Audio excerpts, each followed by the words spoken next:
It's wild, but it doesn't amount to much of anything.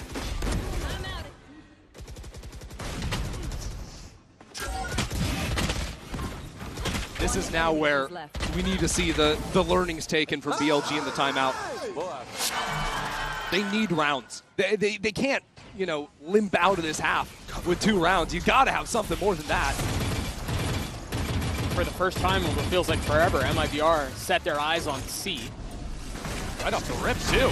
Rashia, the paranoia is going to be really good. It's going to buy a lot of time. Rotation's coming through. The ult has been popped. Levy is the first to fall, but Rashia dancing around looking for another target. Cannot find it.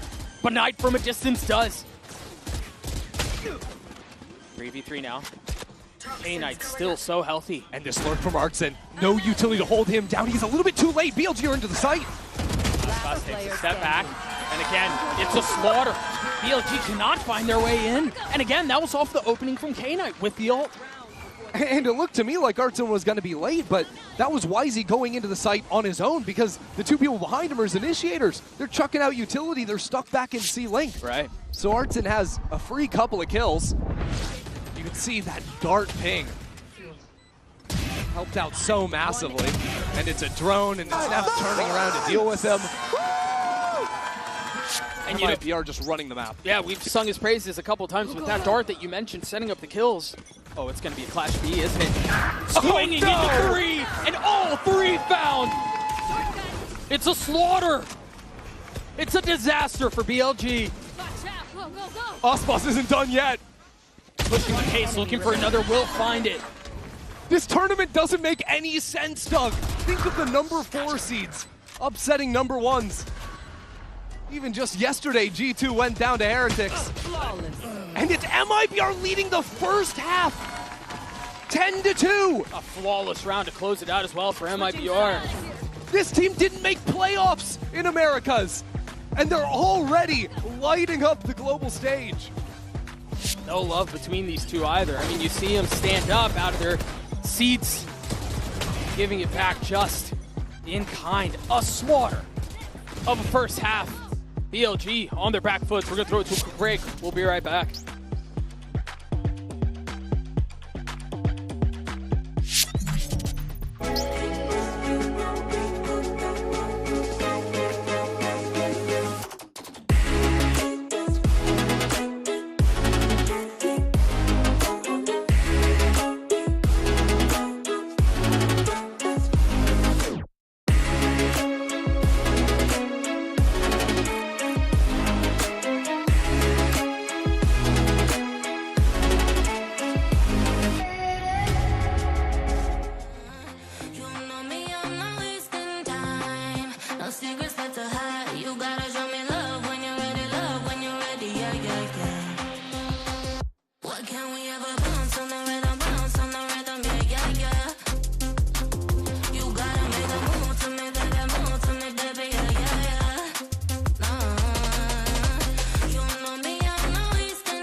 When you've got a team of such high expectations like BLG, you look at a star to bring them back into this, and my eyes go towards Wisey here. Christian. Yeah, Wisey was just completely shut down in that first half, largely in part to Verno. Yeah. You can see down here with the Coinbase Econ report, this guy was absolutely torching BLG. And I think that MIBR's game plan really supported this shutting down of Wisey, a guy that on defense so often will step forward and seek out those fights. MIBR were holding for him every single time. Now on the attack side of things, I need to see that Wisey that was promised if BLG are going to bounce back. Yeah, BLG will require it. Take a look at how they want to approach this attack side, and They're just so far back. You have to play perfectly, really. I mean, if you want to get a shot just to get back into this thing. Yeah. Absolutely insane how things started off. The flawless rounds, I heard 3 of them right there. MIBR were so clean, but BLG gonna start things off geared up towards the C side, which is light right now. Just a nano swarm to hold things down, and the poison cloud, of course, from Artzin. All right, I do think a lot of our attention will be, we mentioned YZ, and for good reason, but Neff in particular does such a good job of setting him up and unlocking him. So it's as much on his shoulders as it is on YZ's, in my opinion. It's going to come down to breaking MIBR's hold over towards the A site. Ospas on this forward line, not over-peeking into lobby. That's going to take a shot and fall away here. Cautious here. Shenum is close by, has a paranoia. But they're going to go long. Not even really giving that angle. Does Levius walk into the double stack of MIBR garage? I mean, he's calling his team back into him. I think he expected rotations to hit a lot faster, but now that the turret's cleared, there are still 2 players here. And Artzin ratting it out in his cloud. Cortezia feeling a lot of the pressure. Artzin, his cloud goes down. He gets 1, make that 2. The frenzy tries to find a 3rd. Tucking behind the box, but Cortezia delivers. Now the paranoia out. BLG trying to will their way into a pistol, and they cannot. 11 for MIBR.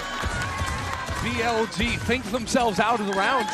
MIBR didn't flinch with that double garage trap setup. They had started in those positions at the very beginning. Artzin and Cortezia never left each other until they decided to fall back into C. And that quick thinking, that reposition out of Artzin was so nice. The only thing that stopped him from killing everyone, the magazine size on his frenzy. 30 seconds left. Enemy remaining. I'm out of here. This is now 9 rounds in a row for MIBR. And now BLG have to force up into it. Yeah. Not even with the generosity of a spike plant. 5 Stingers, light armor on 4. K-Knight, the one exception. So double body shot from Ospas here, good enough to take out Rusia. Darts have been exchanged. A little bit of info gathered. But Ospas lies in wait. Yeah, no space on the map for BLG. Makes it really hard. They're going to cautiously maybe test back into mid. But in their eyes, MIBR could be anywhere. This wall from MIBR just takes away so many options, too. I mean, you take a look across the minimap. Utility C, garage, the wall B, and A. BLG might have done the right thing, though, by making that noise B, by not showing anyone A long. They've now pulled the rotate away from Verno, so only 2 players to hold them right now. They've also let Levius go on a bit of a walk. Yeah, but Shenum's holding it on the other side. I mean, maybe with different weapons, you got a shot at this. Artzin feeling some of the pressure, takes a step back with the judge. And they try to brute force their way onto A, and so far, so good. They're succeeding. 30 seconds left. They've gotten the sight, they just don't have numbers, and they really don't have the guns. Chip damage well onto K-Knight. Look at Rusia. He needs to keep going forward. He needs to find something for his team. Upgrades into a Guardian. Entrenched in the smoke. Waiting for the challenge. And as it goes down, the kill goes up. Cortezia finds it. K-Knight dropping Verno down from heaven. Into 1v2, swings it, delivers a dink. Still more damage to be dealt with. And Cortezia avoids disaster as MIBR get the round. That was the force up as well for BLG. That was the last chance for them. Just an absolute stunner to open things up here. Good hold out from Shenum. Bit awkward here with that flash connecting onto a teammate, as YZ had to try and turn back around into the judge. He ends up eating up the breach blind.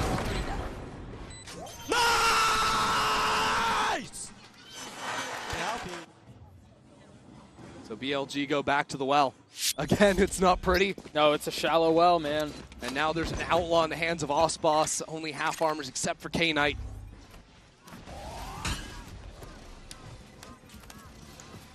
What can they do here? There's even an alarm holding this heaven jump. And they hadn't seen that one. They hadn't gotten that far up, and they've also only played, what, 2 defensive rounds? Look how quickly MIBR have started shifting over.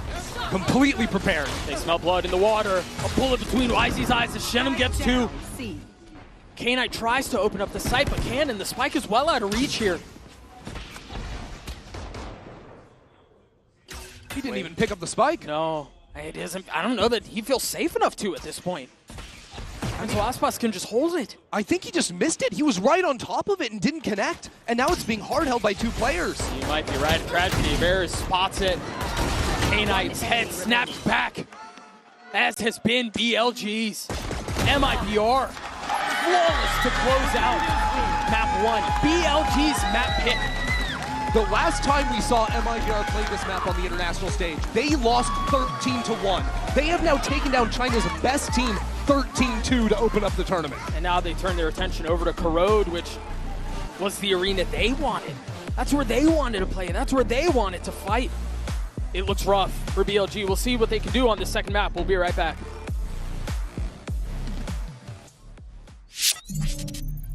Yep, guys, we don't need to overcomplicate anything this game, all right? Just keep it simple. Just go all in. I want to see everybody hyped up and yelling as much as possible, boys. Let's go.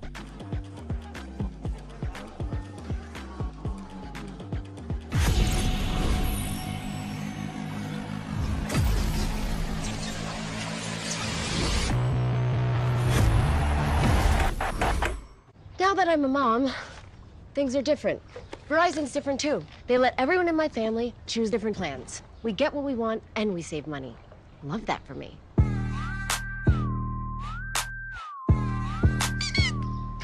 An update is required. Financial system updating.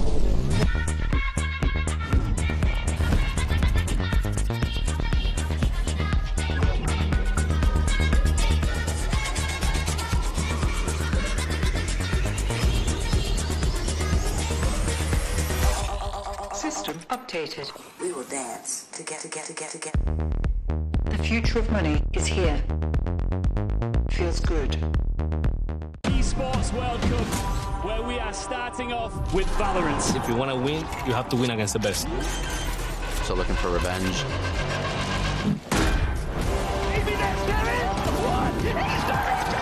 Alpha behind 1. There's the shorty. And Alpha goes crazy.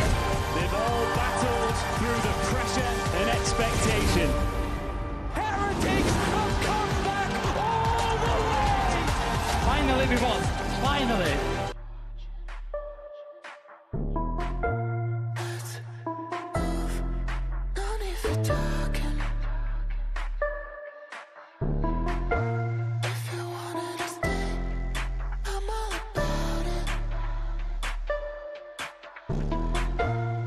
Here are 5 wired earphones that sound better than a pair of AirPods.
Mika here, and I'm with Fraud of MIBR. Congratulations on that first map.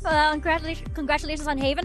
Just wanted to know quickly about the team dynamics, because when last we heard Verno was IGLing, I believe he still is, but because the team seems to be in top form, we just want to know, is he passing that around and with the communications within the team? No, Verno's fully in control. After the second game of our split, we made the decision to swap him as the IGL because he was really wanting to do it. So we're just all in with him, full faith.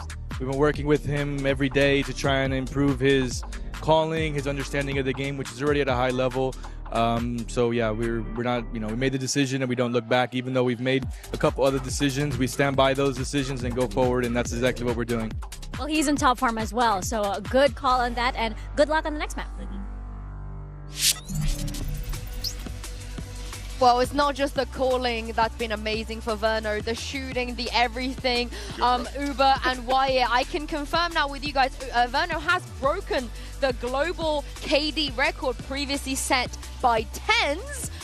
With a 7 KDA, which is absolutely ridiculous. Light work for the boy. Insane. In Stage 2, Verno was the 3rd lowest rated player in the league. A lot of people were attributing it to him picking up this IGL role that Fraud was just talking about. And maybe it just took more time to fully adjust and be able to figure out how to play his own game within it. That was the best game he has played, probably all year, definitely since Toronto. That was mental. I love how it happened too. He just started calling one day, apropos of nothing. He's like, all right, guys, I want this, I want this, I want this. And one of the most impressive things from MIBR we just saw was their macro. The early round shot calls that we're getting from Verno, that's so good. And it looks like they really understand how to play this comp that they've obviously just moved off of recently. And I love the way that the team are clearly following the instructions, and the synergy is there, because if we take a look at the Verizon high-speed moment, this was Verno getting kills with this ult, but this would not have happened without the util that the team managed to land and the timing. Yeah, this was absolutely beautiful. And just in general, having very good Hunter's Furies is something that Verno is known for, was known for when he was coming up. They gave him beautiful setup here. I mean, Russia kind of accidentally into Neff there by TPing into his spot. That happens actually more than you would think a lot of the time when Omen players get pinged off by this. Yeah, really set things up for MIBR. But man, so intricate. It's not just moments like this as well, it's like their post plants on the B side have looked so good. These guys are working the map really well. I didn't expect to be the macro. We spent so much time talking about Aspas, right? Highlighting these individuals. I didn't really think the macro would be the thing that we're sort of chirping about here as what has got them in this position, but man. Sue, how do they match up on the Gen G scale for you with that comp? Okay, I need to see it one more time. There was a round that I was screaming in the groove. I was like, this is the Gen G round! They did a carbon copy, which is nice. I feel like for how much we've seen this comp in Americas, that was definitely the best display of it that I've seen from an Americas team so far, for sure. Well, hopefully the next map is going to be the same for them, because this is where we had questions about both teams. For Bilibili, they banned this so many times in Stage 2. They showed it in the finals. Yeah. But like you guys are saying, both teams don't really play Corrode. This is kind of, a wild card. I like the pick, honestly, though, from MIBR. They've had so much time to work on their pool. That should have been the #1 thing on their agenda. And it's a map that they could reflect on of, hey, we did actually have success on this while we were at our worst that we've been at all year. It was the only map when they had during that time period. And they were running a double duelist with the Raze Yoru that actually was paying off. Aspas was able to op a lot and play off of Artson making space, being that entry. Give me more Aspas attack side op. I think the Viper Wall was actually pulling a lot of these Bilibili players off sites. YZ especially, he's like, oh, what's going on here? Anyway, trying to get that info, and it's getting punished a lot, these contact plays. And I mentioned at the start of the last game, you are not going to see MIBR compete for the same tempo and timing windows as someone like YZ. They're going to give him that space, they're going to give him just enough rope, and then punish him. And that's what we saw a ton in the first map. It's something you can absolutely do here. I want double controller, single duelist out of MIBR. I think I'd like to see him go back in that direction. Yeah, I am curious to see if they're just going to trend to the meta, because also, bear in mind, when they were running that comp, that was week 1. That was right when Corrode got into the pool, so there was no set There was no meta look at all. Yeah, there was no meta. It was chaos. So. I like the way that they pulled out the Odin too, which is something that I think we're definitely going to see as we head to Kuro. But for Billy, though, we barely got to see YZ because they didn't start an attack. So he was in his own spawn. Normally he's in the defender's spawn a lot within like the first 2 seconds of the round. So hopefully we get to see more out of Billy because if they don't win here, it means CN are going to finish the first 4 days without a single map win. I don't remember the last time we've seen that, considering they are the defending champions of champs. Which is mental, and the greatest disparity we've seen in a scoreline for one of their teams is their #1 seed against the lowest seed from Americas. That makes 0 sense on paper. So yeah, this MIBR making extremely good use of their time coming in. This is why we just couldn't, with confidence, really predict what we'd see from them. I already see the waylay. Oh, we got a little spoiler. They were queuing up the NRG comp. I like the waylay. Do you think he's going to be a waylay? Or is it just a regular waylay? I do. MIBR, they had Osbos playing waylay on the top of the year. Yeah, they are just straight up running the NRG comp. Osbos's waylay looked really good. He only played it for a very brief period of time. But yeah, wasteland mode. This comp, though, obviously, it foregoes a Sentinel. So you don't have sheer wall to slow down attackers. You also don't have that early warning system if there is a late reflank that comes through. So I want to see this, like, extreme scan util used to abuse smokes and the thin walls on this map. Get the Odin in play. Have Aspas play through connector a whole lot. Light speed in, see what he can dig up. And the fact that he can get back out and have a second bite of the apple, obviously, I think suits him really, really well. I would also say this is the exact map that I want to see Verno on. After having a heater game playing Sova, you get to go to a Sova playground map. He should be able to just continue that momentum right into this. There's a lot of set play potential with this Billy setup, though. I think looking at Neff's deadlock, something I'm going to be trained on pretty closely. It makes for powerful post plants, but here on the defense side, if they can fight for any of that contested territory, get grab nets into A main, fight in yard, punish MIBR, maybe getting ahead of himself there to try and get that info off there. Scan util, that's one place they can hit MIBR where it hurts. But again, they're starting on defense side, so do we get to see enough of YZ's impact on this game before it gets away from them? I'm so glad you mentioned Neff, because when they did play this comp before, he took a silly amount of first engagements on the defense. 100%. Yeah, that was in that finals game against TRG, who were running a bizarre Gecko comp. Yeah. I think the read on Corrode from CN, the region, has been all over the place. It's been very weird, whereas around the world elsewhere, it's felt pretty set in a couple comps. So I don't know if that game against TRG is really an accurate test of where Billy are at, because they were playing such an off-meta, strange thing. I don't know how to rate them. Well, we're going to jump into map 2 now and send this over to Ender and Doug and see if Billy can take a map off of MIBR. Thank you so much, Yinsu. At the edge of chaos, the unexpected occurs, and that's exactly where MIBR took us. Now, Ender, my question to you is, are we expecting some of the same here, given the comps that we're already seeing? I think it's really hard to come in with any real expectations of this map because of only seeing these teams each play the map one time during stage 2, because the changes in composition as well. I think that what I'm really going to be looking at, the desk was talking a bit about Neff on the deadlock, taking a lot of those early engagements, which I think can be a bit of a detriment, but I want to see how good he is at stopping down these hits, because already MIBR are quick into A main, or B main. Yeah, they're so fast, but immediately stuffed out by the net, and then if they do continue to go forward, they've had 2 sound sensors, they have 2 players here. Interesting, too, that Cortezia put down that A or B exec wall, just straight down the site. The rest of the team maybe trying to go back into mid, and I think it's important that these players from MIBR are able to challenge up against YZ and Knight. Otherwise, they're not going to be able to really sell this rotate at all. K-Knight tucking behind the wall. Cortezia has been left to go explore and try to sniff something out and see what he can find. But of course, in very BLG fashion, they get a little antsy, they get a little curious, they decide to go exploring. Cortezia swings around, gets the best of the Sova. But YZ is still continuing forward on the lurk. There's no way this is expected. Slips the net. Gets a kill onto 1. Now they have to turn attention forward. Do BLG crunch in for main?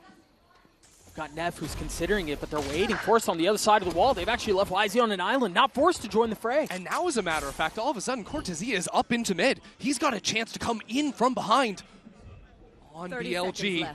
Cortezia creeping forward, playing on the other side of his wall. As it goes down. Patience. Oh, I love this out of him. Assassination style. Neff falls. Levy is tucked, dropped. Rushia left in a 1v4.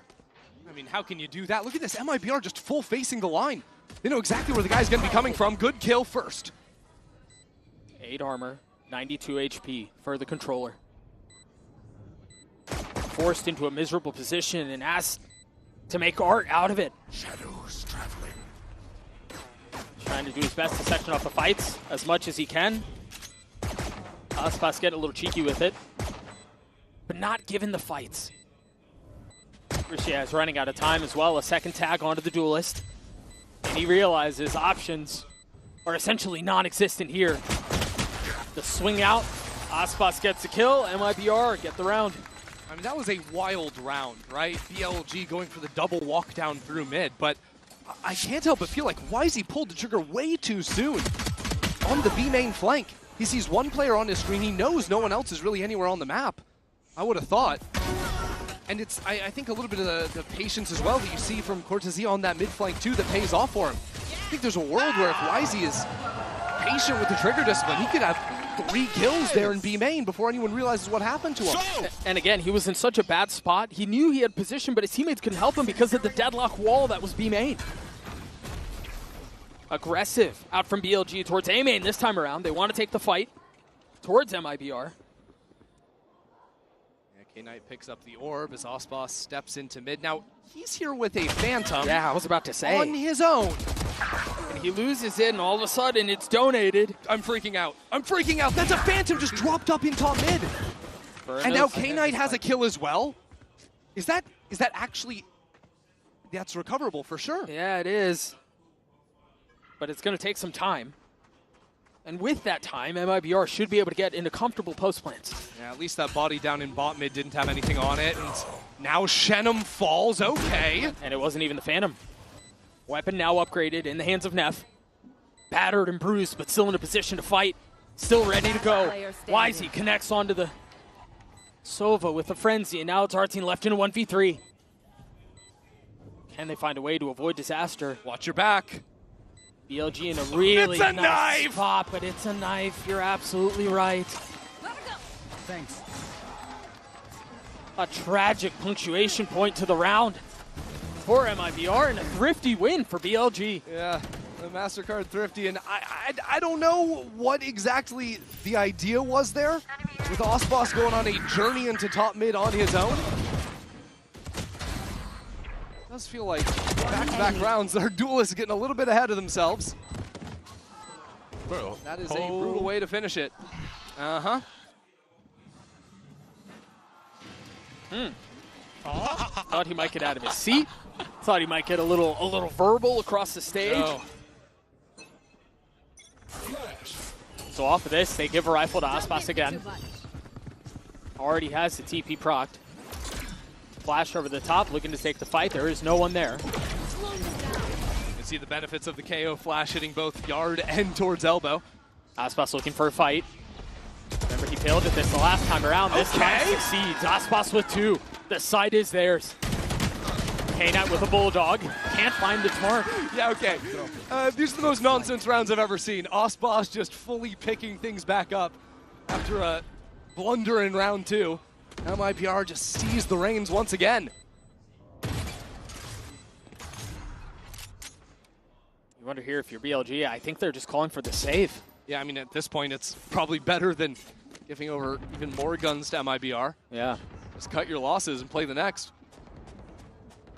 Tough to really see what the financial situation is for Neff and Levius, but you imagine it's a bit spotty, and so they're trying to clutch onto their pearls, trying to keep that carried into the next. The next round, while they're going to have a bye because, of course, they picked up all those guns from the last round. Right. Verno is going to have the Hunter Fury online. You remember how deadly he was back with that on Haven. Back-to-back MasterCard thrifties. I think for MIBR, we've seen a lot of what their approach is and a lot of their plan is on the attacking side. And you mentioned it, the flashes from the KO do such a good job of unlocking Waylay. We talked about it on the desk yesterday, I believe. Yep. This is the meta that is evolving in this tournament. The flash with the Waylay, let him go, take a fight, job, guys. and then get out. Oh my god, okay. Who's watching any sure? No one. Yeah, nobody. Well, Nice save there from production. Yeah, didn't catch that one. A little bit of a different reaction from our coaching booths compared to round number 2, but here you go. See some of that speed with the waylay. The knife out. Aspas takes the fight, waiting for a second challenge. Good night, brother. And the follow-up, too, from Verno. It's only the spam from K-Knight to try and equalize. He's going to get caught in the drone. He's weak. That was beautifully played up mid by MIBR. Primarily Aspas. He goes for that double dash towards Khan there, but then freezes. So that reclear with the stun doesn't connect on him. He gets the one kill, dodges away. Verno takes his place. That falls, leaving Levius in a 1v3. Yeah. And he's so far away from the play. He goes for that double dash. Neff's deadlock in the finals. It was kind of hard for him to play off of his stuns there. You can see where they are on the map. And the positions he was actually trying to work with, I don't know how to draw apparently, but the positions he's trying to work with so often struggle to capitalize off of that. The majority of value he's finding is off the wall. But I want to see BLG try to adjust against some of these higher tempo execs. The last 2 rounds have just not even been close. Been a blistering pace from the attack. And maybe we get a timeout pretty early on. You saw some of the frustration. Yeah, that's beautifully played. The patience there. He's not hit by the stuns. There comes Verno. Even this extra layer of arts in scaling forward. Here's the reload, here's the drone. Easy push for the kill. Drone. Enemy and that is just that's a demonstration how to deconstruct a mid-hold from a defending team. Yeah. Snappy hit from Shenum 2 to close out the round. 5-1 for Aspas, 5-2 for Verno. Here's that quick pace to A. It's just Wisey here. Is that going to be enough? Right back. Just Wisey? The TP across, he gets his one. Just not enough there. But Rishi is tucked. He's got to judge. The flash through. K-Knight joins the fray. K-Knight gets 2. And now it's Cortesia left in a 1v3. And already 2 players approaching. Quick on the flank. 45 HP, he's left alone. This is going to be difficult. He spots his one. No real idea of what's waiting on the other side. And as Neff creeps forward, might be the easiest kill of his life. BLG continuing just flank every single round, it seems. Just when you think they're done, there's another player coming in from the side. But truly the hero of that round, K-Knight. In main after Wisey, gets his kill after the little bait and switch there from MIBR. And Rusha is blinded up. It doesn't matter because K-Knight came out of link and just fries. That's his guard as well. Didn't catch that the first time around, but beautifully pings up Aspas.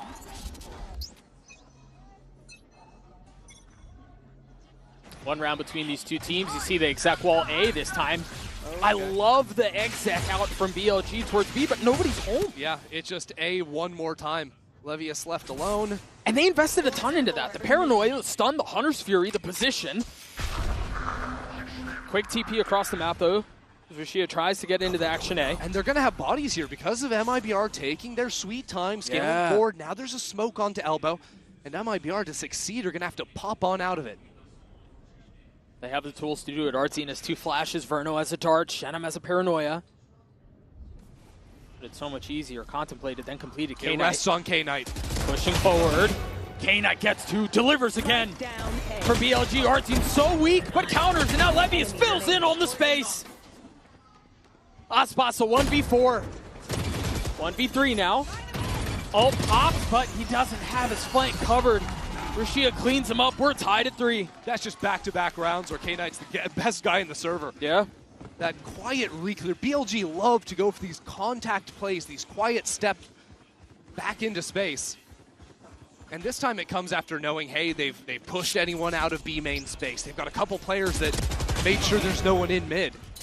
You highlighted it perfectly, man. K-Knight was a guy who had to deliver on that fight. That's exactly what he did. He did. Even there, Levius finding 2 kills, shoulder to shoulder with him. It's exactly what you're going to ask for. So MIBR go away from A and back to mid. Still no timeout called from other side.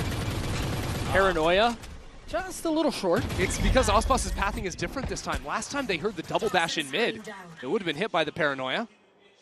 Shenum gets picked on B main too. YZ. Really nice spot. That stun's gonna connect. They have to swing out into it. Aspa shoves the barrel of the Vandal down his throat, but Rashia counters. And now they can speed up towards A, but again, down in numbers. They have the pit, and they have Artzine's ult. I mean, this is funky. That pit gives them a lot of space to work back into CT, but BLG are doing everything. They're clearing away A main. They've got 2 players coming in from mid. Really, it will be Cortezia inside the smoke. K-Knight has a dart. He's been so good. He's been so good. And now Levius is going to drop his pit too. Green goo everywhere. It's like Nickelodeon in the 90s all over again. K-Knight with the dart drops it down onto the site. The spit will follow. Cortezia playing on the other side of it. It doesn't go through the top of the pit. Cortezia left in a 1v2, and BLG's numbers advantage is just too much. That was insane. The fact that Cortezia wasn't actually tagged by the dart there, it seems like he was maybe in the perfect position to capitalize. But Levius gets back in there, takes those kills, and gives BLG the lead. Enemy tag. Oh, so much riding off these 2 kills from Rusia. That's I don't know how many rounds is that in a row now, where BLG are forced into like this awkward spot where somebody has to step up. 3 in a row. Back-to-back K-Knight and now Rusia. Yeah. And if they're the ones who continue to answer that call, you look at someone across the stage to be able to do a bit of the same, and that hasn't been the case these last couple of rounds for MIBR. No. Verno taking over early. Ospas had a couple of rounds, but that'll be Prod pumping the brakes. And look, MIBR have ultimates to play with, okay? We've got a Sova ult, a KO ult, and Homan ult. You can get active in a round like this, and I think I've actually really enjoyed the faster rounds MIBR have played. I think that they've just guessed right a lot of the time and hit towards the weaker side, but it does seem like what they've been able to draft up in terms of execs with this comp they're debuting here have been effective. Yeah. I mean, it's caused some problems more often than not, and if not for the heroics from BLG, I mean, it's tough to say what kind of conversation we'd be having, but those are the X factors that show up in high-pressure moments such as this. For sure. And I think if MIBR do want to start slowing the game down, they need to go back to full dealing with the lurk style that BLG are going for. They're flanking every single round, you know, walking down mid, walking out B main, A main, everything. Like, can MIBR get an operator online to attack? Sure. Can they start hard holding these lines? Because no Senti in their comp leaves them vulnerable. Sure, I do think they tried that in the last round. Remember, Shenum got the 1v1 outside of B main, and he got bested ultimately. Exactly. And I mean, it was a 1v2, but still, even if they do know that's what's coming, they haven't really been able to solve it. This time, a 3-2 approach from the attack. Other ideas they could play with is just, you know, fighting more aggressively for the main space. That's actually an attack smoke they dropped down in B main. Look at how far back YZ's playing off-site. He's hanging out all the way back there. Take flight. Yeah, with Artzine's ult online. Can play for a faster rotate, retake. What more of the idea is than that. You know, you'd expect Neff to be the one playing off so that the sensors stay up, but this A-pop coming in hot. And the sensors go down. Cortezia has a lot to deal with here. 2 members of BLG have taken this space, trying to tuck their way into this so it could strike a little bit later as the rest of the defense starts to encroach in around the site. Good patience. They've lost the site. This is wild. Neff has to deliver here, and Cortezia has no idea. Verno committing to getting the plant down. Neff has his ult, YZ does too. And now Rusia creeping forward, gets the best of Artzine, looking for a second and delivers. The Paranoid will connect onto Aspas. It's another slaughter as BLG emerge on top. That's just unreal. MIBR know exactly what BLG are going to do, right? They're still looking for the flanks, trying to deal with it, but they're looking the wrong way. Neff just pushed through A main. It doesn't matter if his sensors are down or whatnot. This aggressive style from him, even choosing to split away from Rusia. Yeah. Those players could have played together. A lot of teams would stick those 2 players together. But BLG choose to play on their own, and it pays off. A little frustration starting to show on the side of the MIBR camp. I remember we heard, you know, their pre-game talk before game 1 saying, let's get loud, let's hear some energy. Yeah. And here, even there, it's mellowed out a lot in these rounds. Number 4 seed from America starting to show some cracks. Again, Pacey. We saw Aspas in this position and was able to net a kill. This time draws out the Paranoia and gets out. That Paranoia adjustment from Rusia has been effective, allowing YZ to get up here into mid. But But it's a bit awkward for MIBR, who have spread out 3-0-2 around the map.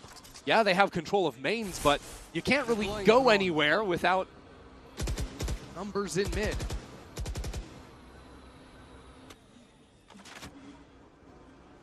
A main cleared out, a drone traded on the other side, only spotting Shenum, who has technically been responsible for holding this side of the map by himself previously. And now Wisey all the way down into bot mid. This is a guy that doesn't rotate to flood retake.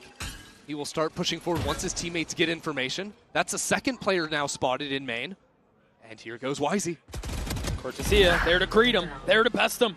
That's the difference, though. Finally now, the flank has been dealt with. Now the acceleration into B, but there's already 3 players from BLG here. Flash over the top. They're committing onto this, but the spike is rotating away. Yes, it is. Now a counter ultimate into the other side. Shenum behind enemy lines, and it's only Neff here to hold down the fort. 25 seconds left on the clock, and Elbow walled off by the deadlock. Neff could stop them in their tracks. Wall, the only thing keeping them apart. But they have found safe passage through. He's got a timing. He could be everything for BLG. A lot of the hands of Shenum here. That's the first kill found, and now they're going to buy time. I don't think they can make their way out. The spike is still waiting. Neff holds the line. 5 seconds now. The spike will go down. Aspas gets the best of K-Knight. And Levy is not able to play spoiler. Now left in a 1v3. Into the swing. The high-low is too much. Artsing gets 3. MIBR gets a 4. That's crazy. 1 second left on the spike to go for the plant there. Neff was almost the hero for BLG. And it's in these slower rounds especially that I think Neff can be a monster. But MIBR fight their way out of that choke point, even against the deadlock wall. I think making the right call to pivot away. As soon as they heard Rush's Omen ult, head over towards the B site. Yeah. It does feel like these rounds live or die by whether or not the flank is controlled. The lurk is bested.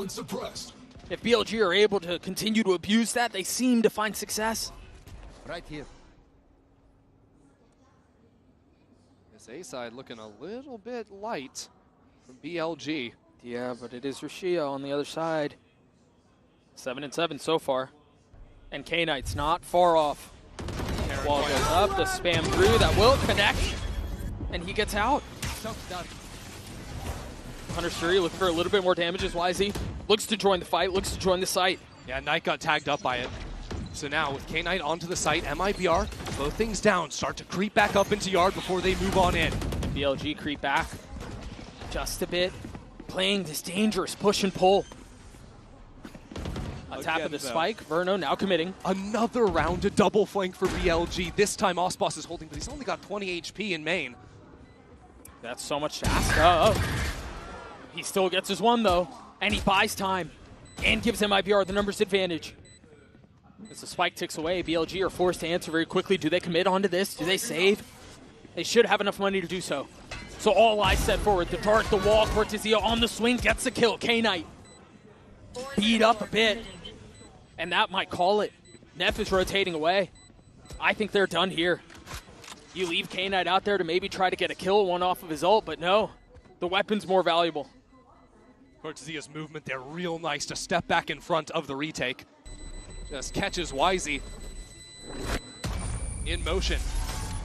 So, we're all tied up now. These teams getting a little bit better of a read against each other on this opening half, but there's only 2 more rounds left to play on this side.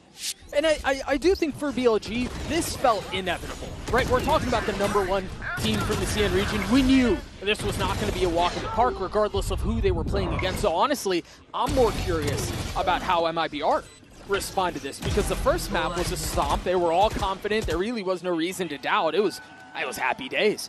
But now that they're getting punched back in the mouth, now that they're getting pushed, how do they respond? That grit has been something that we haven't really seen from MIBR this right, year, right? Exactly. When the highs were high, it was all smooth sailing, right? You know, it was kickoff, stage 1, 3rd place finishes. But ever since Toronto, it has just been a drought. Say this team is streaky would be a bit of an understatement. Agreed. Now coming back here, being tested in a map 2 is really where they get to define themselves. Yeah. And I think we got to give tremendous love to BLG for the fact that they're in this fight with their star underperforming still. I mean, YZ has struggled I mean, to be candid. Yeah, it's been tough for him, and I think a large part to it is that he's fighting on his own almost every single round. He's playing to his style, sure, you know, going for a lot of these contact walks, but MIBR have done their homework. It's not like it's a surprise by any means, and while a lot of the time, kind of like Wisey's going to be able to outskill you if the team you're playing against just knows exactly and is in your head, it's tough to do. Yeah. Now you take a look at the minimap here quick. MIBR look like they're going to want to go fast B, and there's not a ton of defense here. You got the flash set up. You imagine Aspas will double dash out. Yeah, the trick for Aspas is trying to catch Levius when he's got util in hand, trying to stall out the choke. So Levius going up towards Heaven, played a little more passively and more of a honest retake setup is the right idea. Paranoia, flash. Oh, he's going Heaven! Oh, and Levius is there to greet him. That's crazy. And now K-Knight filling in on the space. Wisey with the ult. Gets the best of Shenum, looks for more, will find it. Verno never really made it out onto the site. Yeah, I mean, he's throwing darts for his team. Aspas is already up in Heaven. Seems like a bit of an overreach. What a hold. Out from BLG. Verno gets his 2. But Levius bests him with 3, and BLG take the lead. Last round in the half. Not sure what MIBR have seen in terms of where players have been playing on the B side. I don't think Levius has been playing up into Heaven a whole lot, so maybe that was the read, is there's no one here, we can just get posted up there. Levius was even hit by the flash. Wow. But it had timed out, the timing just not connecting. I mean, I don't know how much faster they could have gone. I felt like that was full octane. Yeah. And you'll sometimes see things like this, the timings on exec pieces, be ever so slight left, because that's just a difference of a half second between Aspas getting there. That can be... It's the same hit, it's the same hit. The Paranoia out, the Hunter's Fury through, and this time it finds Verno. Artscene falls, Aspas swings into his death. And now Paranoia traded, Shenum trying to respond, will. But it might be too little too late. Cortezia is in a beautiful spot, will get his kill, the spike is recoverable, and all of a sudden, there's a shot at this. This one is weird. BLG have to be worried about that walkthrough on the A site, so what do? Control mid, stop the rotates, force Shenum to take the long way around. And what that means is that they have the opportunity to actually cut back in through mid and get onto this A site quick.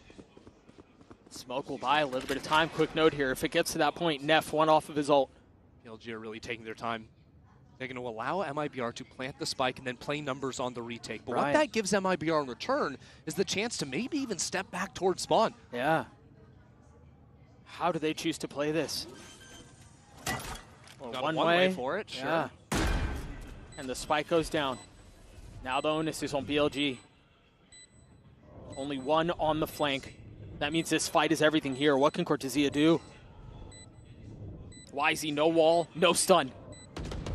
Spots 1. Shenum 70 HP in such a tough spot. Cortezia waiting for the first challenge, waiting for it to arrive. But crawling on his skin, Shenum falls. Cortezia left alone, a 1v3. Wisey gets 4 as BLG will get the 7th. Wisey just ran straight through the poison. Not an ounce of fear in his body. BLG dominating at the start of that round. Seeing it through calmly as well. You can see in the replay as well. It's that same set piece like you mentioned. The net just making it so Verno had nowhere to go. Just fodder for the Hunter's Fury. Steady aim from the Duelist too. Out of Wisey, we mentioned he's been a little quiet, but certainly comes to life there in that last round. BLG have woken up well and truly. Easing into this half.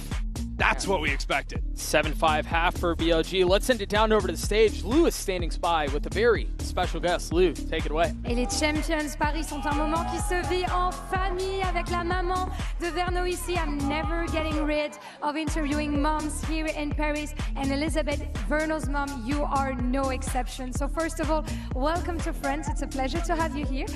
Merci. Very nice mercy from you too. And my first question is going to be, do we have a radiant mom here? Have you ever tried Valorant? What are your thoughts? Do you have a favorite agent maybe? I tried to play Valorant and I asked Verno to teach me and he said, yeah, no. What? He refused to teach his mom Valorant? Are you serious? To learn Sova. Yeah, so Sova is your favorite Asian, right? And he's doing awesome with it currently. Donc première question, est-ce qu'on a une maman radiant à nos côtés? Quel est son agent préféré? Est-ce qu'elle a déjà essayé de jouer à Valorant? Et ben elle nous dit oui, j'ai déjà essayé, j'ai demandé à Verno de me coacher et il a complètement refusé. Je voulais apprendre un petit peu Sova, etc. Mais ça a été un non catégorique de la part de son fils. And second question, I heard that you got, to hang out a little bit with the team, with MIBR. So how are the vibes? Are the boys feeling confident?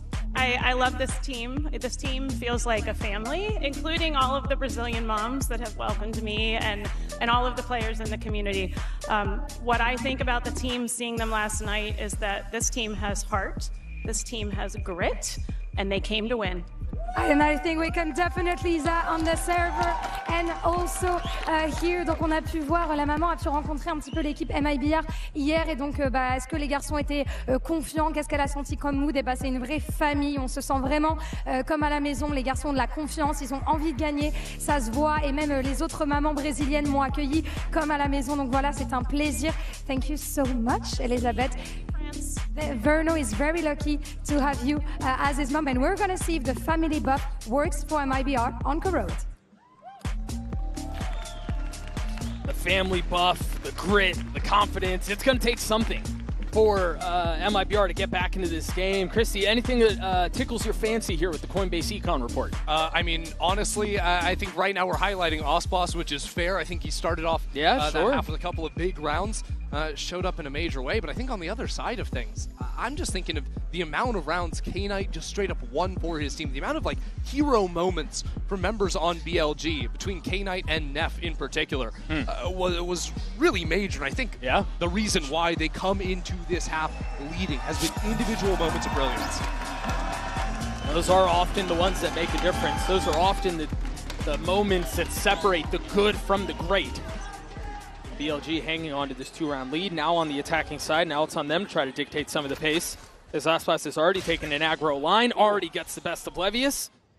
That's a great start. Yeah, I mean, absolutely. No threat on the A side of the map whatsoever. And now over on B, well, if you try to exec in here, Artsen's been holding on to the knife, so that's an easy way to shut down any chance of execing. Well, unless you die before you get a chance. Yeah, let's try not to die. That's step one. Gets the info, though, drops the knife, only one found. Okay, so MIBR may be layering their utility at the same time a bit too much there. The wall goes down, the snake bite, and the knife. And yet it is enough to encourage BLG to step away from the B side of the map. I'm inclined to think they should know that, too, given that only one was tagged with the knife. The thing is, MIBR can be happy to play 3 towards B because of Osboss's position. Now they know there's 2 players at least in mid. Osboss has full control of A main. Pesky little drone. You're right, Osboss hasn't moved at all, so they're going to rotate back into the man who started the round. Finding a kill with 1 bullet, if I'm not mistaken. Make that 2. He got his. I mean, even look at the damage on K-Knight and YZ, 40 and 70 apiece. They're still kind of thrown in disarray here. I mean, she is still playing all the way back B. Yeah, you've got 20 seconds to exec A on virtually no HP. Your only guy with health is not with the rest of the team. And for as much as we've talked about Osboss, Verno has been just as good. Drops the shock, tries to buy a little bit of time. 13 seconds left, realizing if he just wins this fight now, the round is secured. With 8 seconds left, it's all a matter of time. And as the hourglass strips away, the spike is out of reach. It was a little messy. Wait, they could let him live here, and it's actually worse for them. They go ahead and hunt down the kill anyways. Think of another ult for Artsen. They got their pistol, though, and that was something that, I mean, they needed, something that they struggled with. Really, I mean, all of Stage 2. Yeah, you think, yeah, Stage 2 was a struggle. This game, though, won the first and ended up getting things a little bit messy. Osboss may have donated a Phantom over to the other team. Well, so I think we'll see MIBR not do that, or at least try not to do that this time around. Get this guy! Nice! That's really good comms. Honestly, brother tried. He tried. All right, yeah, we will see what the adjustments are. This time it's just a Marshall and hands Osboss. You can't give them a Phantom if you don't buy the Phantom. Right, but you can still lose the opening pick if YZ gets another one with a Frenzy. Artsine trying to fill in. YZ on an island. Shenham and Artsine both side by side, getting the best of BLG. Just a tiny sliver of health for the remaining controller. Verno will snap. Verno will get the kill. MIBR will tie us up at 7 apiece. Yeah, he's quick with it there. Dude, I'm going to go ahead. I'm going to ask it. I'm going to say it. Say it. Where was this team in Stage 2? I don't know, but not Los Angeles, California. Good night. I mean, they're just playing with so much confidence. And again, I think grit is the most impressive thing. The MIBR of old would have crumbled. Yeah. They would have never even been in this position, much less had the fortitude to hold it together. And you think about a team with 3 rookies to the America stage, let alone the champion stage. Yeah, I'd argue 4. I mean, our team wasn't there a ton. Hello. Oh, I love this set! Oh. It's beautiful! Osbus gets 3! BLG were in 0G, and he just comes in and kills them all. That was unbelievable.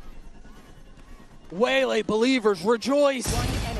Osbus gets 4. He knows what the people want. Question is whether or not he gets a chance to do it. He is 1 off of his ult, so you imagine you want to let him off the leash. Go make a play.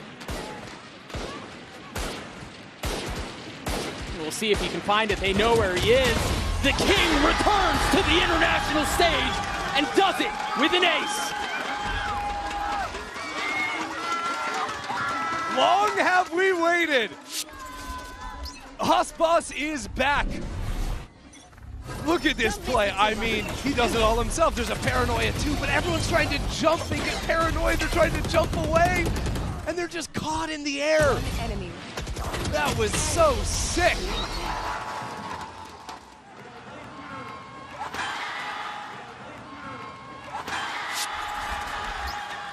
And that, Doug, was the bonus. A completely different story to the first half. Back and forth, messy, sloppy. No, this is devastation. And it's getting worse. Verno's brought the Odin onto the field and already getting a kill.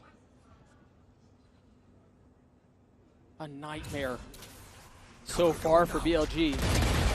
And yes, they're still in this. Yeah, they have an opportunity to fix this, but this ult, beautiful. Osbus continuing to push the pace. This time they have overcooked, but Verno's there to pick him up. This is danger. This is not secure. This is not safe. And the Annihilation just plucked up Shenum. This is now BLG with a numbers advantage. They don't have the rifles, and there's 2 players now on the flank for MIBR. Timing is everything. Artsine has a knife. Did you hear that? He did hear it. Still, oh, but he doesn't get the kill. Elias gets 2. The MasterCard Thrifty is BLG. Swing back. There is just absolutely no way. This game is all over the place. He should have never gotten away with that. I mean, they heard Levius pick up the gun. They see the gun coming out of the poison orb. Poison's off. 1 enemy remaining. Levius still is able to adjust and get the second. A roller coaster of emotions for Fraud. No real time to think it through as we're right back into the next and op online for Osbus. Okay. Early knife, early spam, 2 found. But no blood drawn. Oh, the counter is there from K-Knight. Beautifully done. He knows those lines himself. And now MIBR are silenced into the round. But the telltale sign will be the re-clear of A main.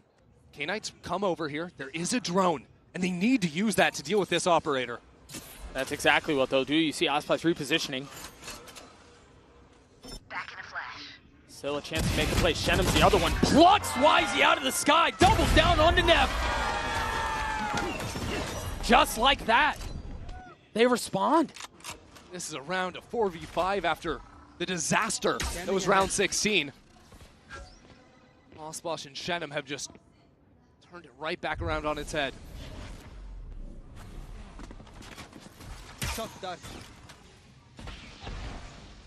BLG looking for a little bit of room, a little comfort, a little space to breathe and try to get the spike down. But not fully committing onto it yet, setting up in the crossfire first. Cheeky little lurk out from Verno. And the spike goes down. The spit, the dart, any info would be devastating for BLG. But they try to dig their heels in. So far, gone off undetected. We've seen some silly rounds. Has the potential to be another one. K-Knight on the swing, but Osbus and Shenum cleaned it up. 3 on the round for the controller, who had a very quiet start. Oh, yeah. As MIBR take the lead back. But you can forget all about that after the 2 kills he just found on BLG's mid players. I'm sure we're going to see it again. His first shot onto YZ was jumping, sprint jumping to try and break the crosshair. This is after RRQ went down early, but it's that kill there into the reset. So nice. And Neff had a chance at it, but very well done. Bravo. Nice! Perfect, boys! There's an audience.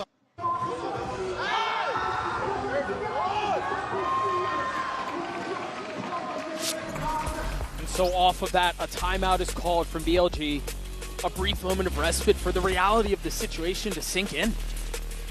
You walk into this stage, you walk into Paris knowing that you have MIBR first, and yeah, they're historically good, but the number 4 seed didn't even play in playoffs. Couldn't expect a ton, right? Not at all. And now you have that voice in the back of your mind, like, we're already down 1-0, now we're trailing by a round on Corrode, a map we'd only ever played one time before. This is a map that BLG were banning all the time. Had to play it in the best of 5s.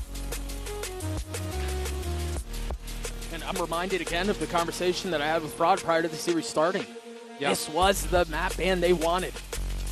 They've had everything at their disposal so far. You can tell they're drilled. They have really cool execs. They have a lot of plans for how BLG want to approach this. And I mean, BLG have 1,000% operated under this bend but don't break.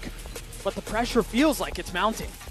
It absolutely is, especially when you look across the aisle and you see Aspas 20 kills to 10 deaths after the worst tournament in his career, which was Toronto, now lighting up the server on the Waylay of all things.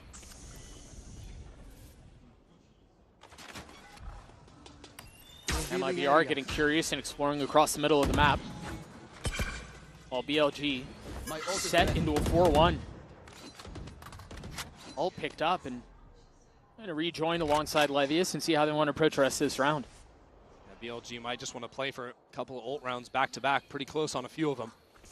First challenge will be dealing with this 1-2 punch from Artsin and Verno. Good timing on the drone to see the other side of things, but no one's scaling behind it. That will conceal Artsin though. Caught by the net, forced to take the fight. Verno's there to help, boldly removing it in the middle of the chaos. Artsin just gets out there? You gotta be kidding me. Suppressive fire was enough, I guess. Managed to stay alive. So now what do BLG do? We need to come back into B, perhaps? There's a pocket for Shenum to dodge any util in this corner. That's a second pocket that MIBR are playing around. They're so prepped. First it was Artsin, and you're right, now Shenum. Tucked. 30 seconds left. Waiting for the trap to be sprung. Shenum gets 2. Artsin gets another. And now the Hunter's Fury results in a flawless round win for MIBR. MIBR, by stealing away that fight into mid, taking YZ out of the equation, not only does it ruin BLG's chance of playing the macro of the map, okay, you have no mid space, you gotta just run an exec onto a site, but it also means they have no way to break that choke point. And Artsin, who was the player that survived by the skin of his teeth in bot mid, runs all the way back to B to hold that 180-degree crossfire. With Shenum in the pocket. And also the timing of the utility was perfect. Cortezia hit a spit at just the right time. And so it was almost easy, to be honest. But again, no real time to think this through. Well, and again, it's a brutal start for BLG. And another ping, so Artsin's looking for more. I mean, he's mowing him down through the walls, Doug. Verno looking to get in on the action, have a little bit of fun himself. Lucio, though, finds a little bit of timing. Cortezia is the one with the op now. Yeah, of course the Vipers got the operator. Osboss wanted to have a rifle round. BLG have lost full control of the situation right now. And a leg, too. I mentioned it earlier. It felt like it was bend but don't break, and they were able to live off of that for so long. But MIBR tee off as they get to 11. Cortezia was the rookie prospect in the offseason, coming up to join this MIBR squad. And a lights-out kickoff stage 1. And now with the operator of all things, dominating in this round as well. Combo of him and Artsin just dismantled BLG. Nice! Let's go! Woo! A complete subversion of expectations, but the job's not done. Does he stick that ult? Yes, he does. No smoke to conceal it either. Ooh. So a little game of cat and mouse as Verno rotates around looking for... Verno's looking the wrong way. Yeah, he's looking for the hunter, but he's the prey. But things might turn. Little ring around the rosy. No Will way. Verno find him? Yes, way. he will! Everything going right for MIBR. And now they can turn their attention back over to A, where yes, all of BLG are. The wall will cause problems, but they're just fighting through it. And it's exactly what MIBR needs. Cortesia gets two. Neff, isolated. Trying to hang on to this spike, trying to hang on to position, trying to hang on to the round. But his grip is slipping. It slipped from BLG's. MIBR, series point. It's just a position that no one would have thought we'd be in. At the very least, not in this fashion. Right, from the 13-2 scoreline on Haven to now, a dominant second half out of MIBR. And these rounds are getting chaotic as well. BLG are throwing everything they've got at MIBR. The ultimate into the back lines. Verno's doing his best detective mission to figure out where this guy is at. But MIBR somehow seeing the pathway through these incredibly chaotic round states. What's the play now? Do they have something dialed up to be the final hook? They're running 5 players straight into a Viper's pit. They can bully him out of this if there's not enough help. Cortesia must be careful here. The drone to lead the way, and now the spam through, and once again, an obfuscation of sightlines, the paranoia through. And as one goes down, you see BLG hang on to theirs. MIBR have to be worried though. Mid-space is a question mark they're not really sure about. They don't know if people have stepped up into the pit. Now the net as well, they're stuck in the open. The paranoia is going to tag onto Shenum. He's got to be careful here. The Hunter's Fury will join as K-Knight tries to line it up with YZ, following the red carpet that's been rolled out. The site is now theirs. YZ gets another. Spike planted. Can they close this out? MIBR, plenty of money. No real reason not to go for it, but they take a step back, they let it reset. MIBR have Artson on the flank. He will be the way back into the round now for MIBR. He's got his ult. He's got to get these kills though, not able to find him. Both fall, Aspas left in a 1v4. Tries to slip his way through, position given away. BLG do not relent, they're not done yet. BLG reacted very nicely to the Viper's pit being dropped down in main there, countering out with one of their own, then signaling into the site.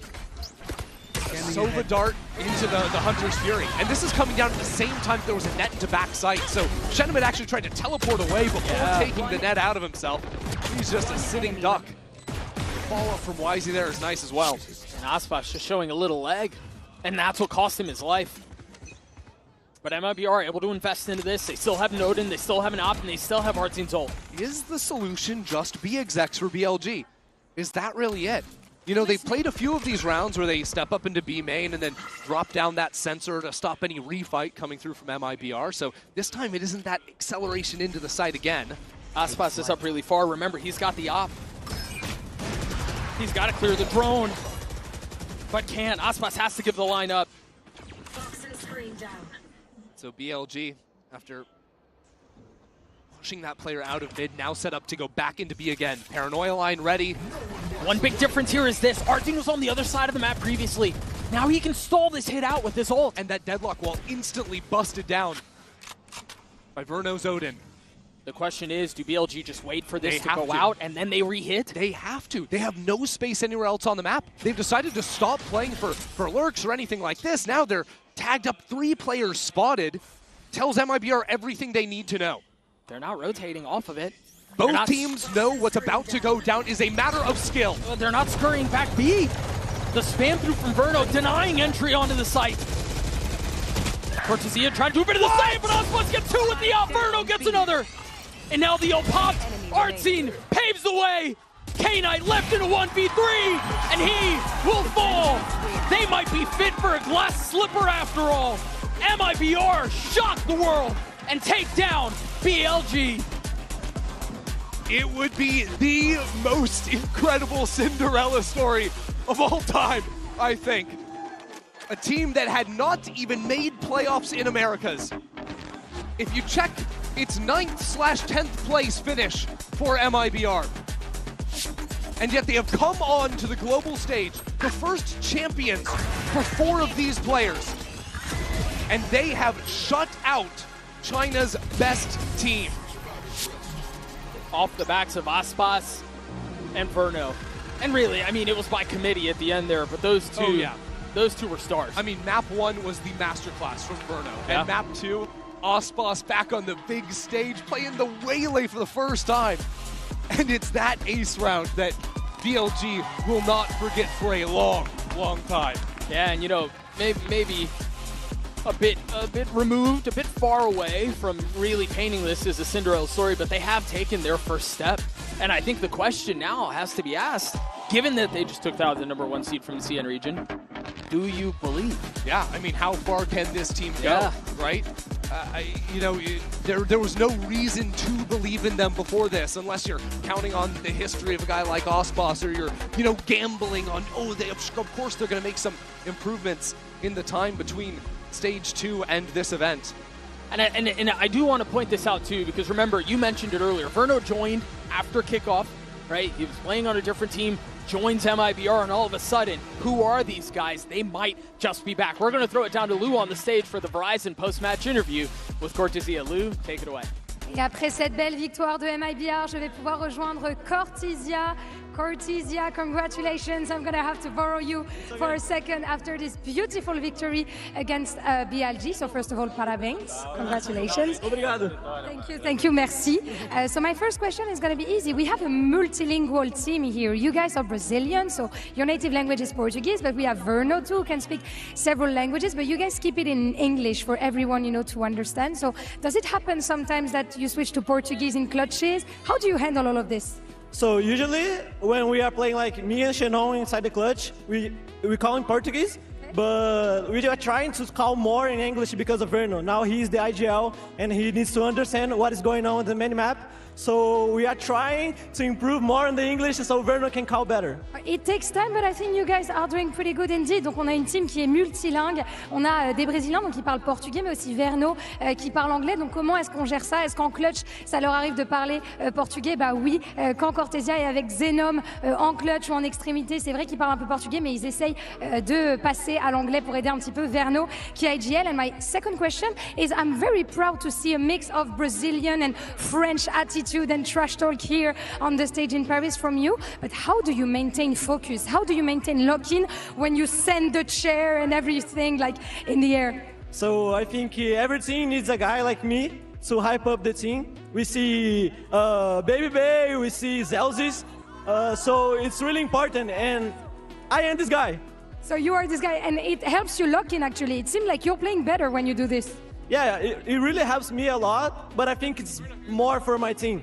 It helps me, but helps more my team. You do it more for your teammates indeed. Donc on le voit se lever, Cortesia, il célèbre. À chaque round, il se lève de sa chaise. Comment est-ce qu'on arrive à rester focus, à continuer de cliquer quand on fait ça? Et bah tout simplement, je le fais pour ma team. Il y a toujours un coéquipier qui fait ça dans l'équipe, que ce soit Zelzis, que ce soit Baby Bay. Dans mon équipe, c'est moi. Je le fais pour mes teammates. And I think that's really beautiful. Thank you very much, obrigada, for your time, and congratulations again for this victory. And we're gonna discover very soon who's gonna take the win between Fnatic and RRQ. Stay with us.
Let's go.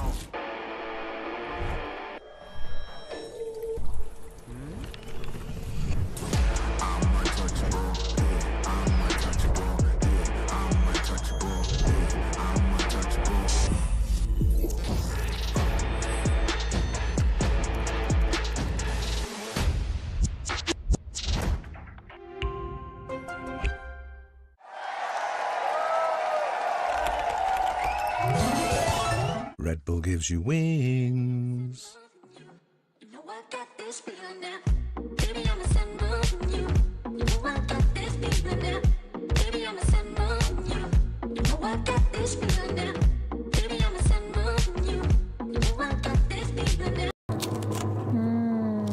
निशा 12 तक माँ मालकिस्ट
I'm here for the lightning round with Fnatic. We have boasters.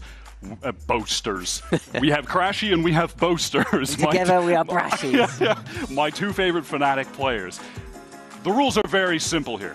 You're going to hit the button as fast as possible. After I read out the question, you're going to have to answer the question correctly. Some of these, I pray you know the answers to. They're all Valorant related, obviously, which is to your benefit. Yes, thankfully.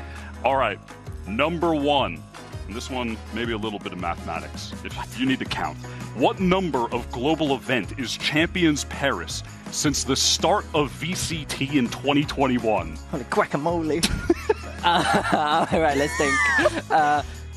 This one's tough, I'm not going to lie. Crashies has the answer. You don't even have the answer. 16. No, it's not. Incorrect. It's not. It's I hate to say it. I hate to say it. It's so you just do it like this: Berlin, Istanbul, Korea. Yeah, bro, there's a time limit. Champs, Paris. Bro, this is about to be a 3, 20-minute 6, segment. 9. It's the 12th. Way more off than he was. Yeah. This is What do you mean? It's higher. It's the 15th. Is it? This is the 15th. Bro, I was close at least. Wait, which champs did I miss? He was close. You missed a year. I missed a year. You missed a whole That was year the of gas leak year. events. That's criminal. All right, next question. Name at least 3 of the 4 Champions MVPs. Yeah, right, bro. What's he got? Aspas Kong Kong CNED. Close. Yes. See? Kong Kong, Aspaz, and less. No? No! Can I go again? Wait, I already said Aspaz. Wait, let me go again. I'll let you get one more. Wait. Aspas? No, sorry, not No, Aspas. you already said no, it. No, Yes, I meant yes. Kong Kong, CNED. You're wrong already. It's not CNET. Okay. It's not CNET. What's he doing? Why Aspaz, are we making it? Aspaz, Kong Kong, and Zeke. No! He got it. He got it. It was Zeke. It was Zeke. He got it. He got it. I And the need a other one- point. The other one was Demon 1. The other one was Demon 1. Oh, All that right. Demon 1. They won This one, champs. That's y'all- the champs I missed. LA. Y'all better both get this or you're fake. What team did Chronicle play for in Champions 2020? Hey, cheated. Gambit. I thought the question at the beginning. Gambit. No, I already know what he's going to say. Gambit. Yeah, I knew too. I'll allow it. I'll allow it. NA favoritism. All right, next. This is unheard of. I'm just smash my head on it. Who has the most kills in EMEA Stage 2? Oh, stick. Ara. I mean, know that. You're correct, but at what cost? Oh. Yeah, Bro, what your cost? IGLing is going to be off. I've got in your first concussion. game. How many Fnatic players are in the top 10 most kills at Champions? Yeah, good luck, mate. I don't even know. Hold on. 2. That is correct. Who? It is Who? 2. Braun It and is Alpha. Alpha. Oh, okay. And that's a double He point, just brother. knows. You said you were nervous before I we was. started. I You were was locked in. All right, the final question. Not Durka. Yeah, kind of shocking, really. Last question. Let's see if you can redeem yourself. Crashy's kind of on point. I got concussion. Which players tied have the most Champions appearances to date? Boaster, Mako, and who's that other guy? Buzz. He's done it. That's done it. But He's you've lost done it. anyway. The Buzz one, I felt that was a tough one. I'm not It came gonna out of lie. nowhere. That I saw was his difficult. face, and it was like. Did anyone keep track of who had? No one in the room. Me. No, because Winner. I'm as the ref. Winner. I lost count. Me, Was that a 3-person? Was that tied? 3 me or and 3? Austin combined, we won. Technically. Yeah, fair enough. The viewers are the winners. Yeah, that's true. All right, and that's the end of the Fnatic Lightning round. And that was Wyatt in our weekly third wheeling session here at Valorant Champs Paris. Did you feel like you were third wheeling? Yeah, absolutely. The romance. Welcome to my world. across the City stage of love. was immense. I know. Yeah. Did you? I kept taking note of the way they were looking at each other in the eyes. Like you weren't in the room. Longer. They'd act like you're not in the room. not at all. Yeah. Sorry, Sue. That's rough, man. Now you know how I feel. Yeah. But this is the thing, though. You know, we've been hearing about the way the Crashies has improved and changed and evolved so much. I don't think we ever remember him doing content on his previous teams at Global Event and being that happy and whimsy and silly. Well, no. And far less smitten. Also, far less smitten with his teammates. Does he have a reason to be? They qualify for champs pretty early doors, but I mean, the truth is, Uber, playoffs was not it. No, I mean, and there's like a narrative around Fnatic about this sort of stage 2 holiday that they had. I think they qualified after beating Apex officially, but they did, in fairness, try a bunch of different maps, right? A couple of different looks that we hadn't seen from them so far. I think that like a lot of the stars are still very much present on this team, right?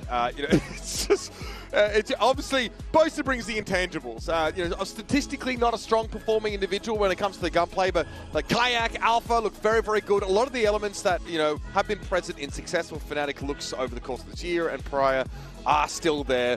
I don't think people should be underrating this team, otherwise you're just not a ball knower. These guys at Globals are different. I think fan favorite is pretty correct, but definitely not favorite. for the first time in a long time. Yeah, certainly not. I was super high on them going into Toronto, and they played an amazing tournament there, coming in second. And honestly, I buy into the fatigue narrative. I think it's very relevant. I think you could see it in their play. Like in their last match against Giants, some of the guys were shooting like alpha on Lotus, where they've been performing at their best. I think Lotus has been pretty critical for them.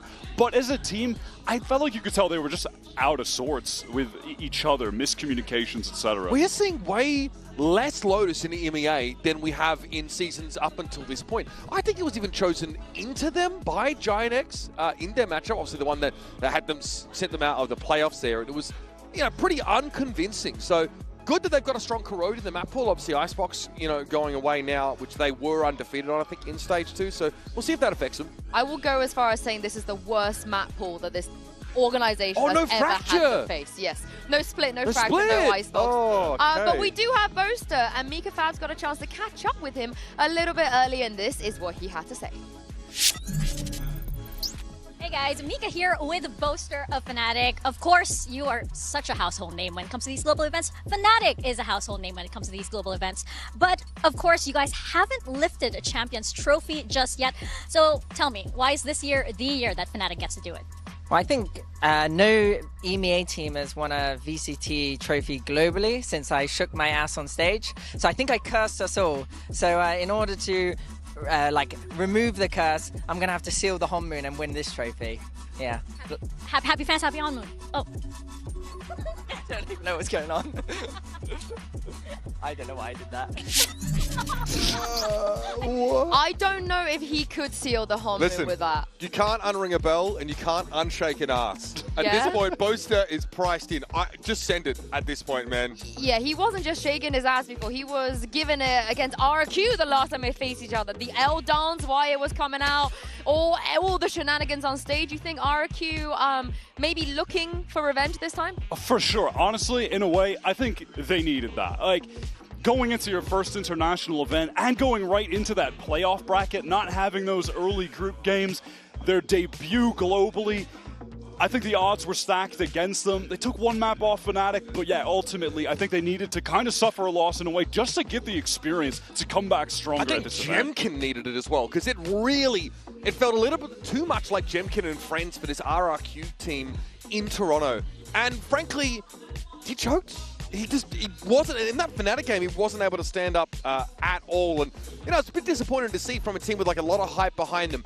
But they've been adamant. They've been insistent. It's not Jemkin and friends anymore. We've seen big step-ups from a lot of players. I think Monyet is crucial. He enables Jemkin very much with that Yoru. Comes in, picks up that Neon when required. It's a strong double duelist look that RRQ can throw in. But, well, Icebox was also their ticket through Pacific playoffs. Yeah. They are, they're undefeated on that map at Stage 2. They've got the Haven, and I would love to see the Haven, because Fnatic's Haven has been really bad, but I want to see them take it one step further and throw Fnatic off, maybe with an Abyss, cheeky Abyss pick coming into this. I wouldn't be mad at the Abyss. Historically, not great for either team, honestly, on paper, but a lot of time for RQ to maybe try to lock in on that. I think Ascent will be interesting as well, because I loved Fnatic's look on that map around Toronto. That's actually the map they knocked RQ out on, and then from there it's been on the decline.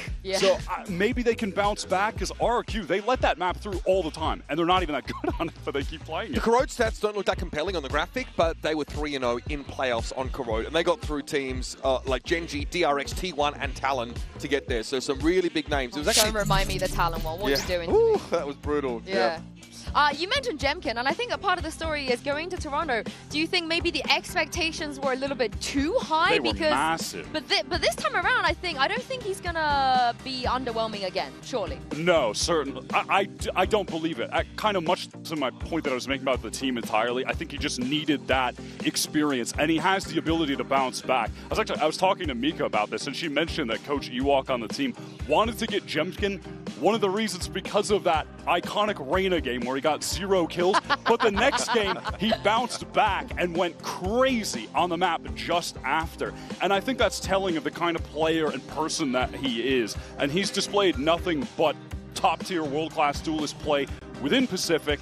Now it's time to do it on the global stage after he had that first attempt. Do you know who has been crazy on the global stage before, though? Xferio, of course, previously Teboto. I'm sure some people might remember that breeze against Optic. Anyway, he had a chat with Mika Fabs ahead of this massive matchup against Fnatic. Mika here, and I'm with Xferio of RRQ. Now, of course, this is a very, very big match for you guys. And I'm wondering if the team has shaken off those first global event nerves, and are you finally going to get your revenge on Fnatic? Yeah, we are taking match by match, and we believe in each other, and we believe in our preparation as well. So yeah, I'm really excited. Yeah, sometimes that's all you need, the power of friendship. Good luck to you. Preparation is going to be really important coming into this, but also Alpha Year probably almost robbed of an MVP. Toronto hasn't been the best though in EMEA, had a drop in form too. Yes, so I do remember he was the one that tore RRQ to shreds in that matchup they played in Toronto. Look, I think Alpha's an incredible flex player, a top performer in general. Yeah, look, I think all of Fnatic had a bit of a quiet stage too, so I'm pretty reluctant to pin it on anybody, but you know, plays Neon on Sunset, plays the Taeho a little bit as well. I think Alpha Year is someone to keep an eye on, and it's an interesting comparison between him and Monye because they're different flavors of flex. Monye is an Omen player and then picks up the Neon acquired and also enables for the Waylay to be picked up by Jenkin. Alpha Year really feels like he does it all. We're comparing Neon to Killjoy stats here just to contextualize It's interesting. Alpha's been putting up some of his best games playing KJ. I mean, even in that last game that they lost against Giant X in the playoffs when they were knocked out, he was still dropping bombs playing KJ on Lotus, which was interesting. But yeah, I mean, he was on point there at least. I'm hoping he can bounce back. Well, it's going to be a huge rematch here. Can RRQ get their revenge? And what are Fnatic going to bring? There's only one way to find out and send it down to the stage.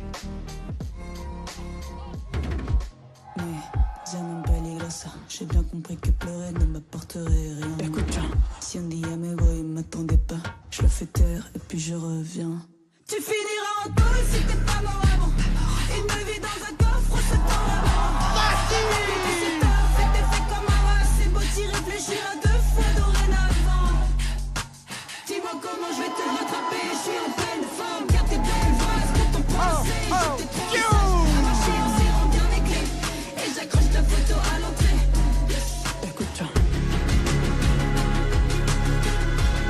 We have seen this matchup once already this year. This time coming onto the champion stage, Fnatic are not the kings they used to be. But RRQ, oh my goodness, they look great in Pacific, and their region is the only one that are undefeated so far at champion. Yeah, many of you at home voted for that undefeated streak to continue. Sunset Bind taken away, maybe not so surprising. Fnatic, though, opt to pick the Ascent. Some will they be are 1 upset and about 3 that. on this map in stage 2.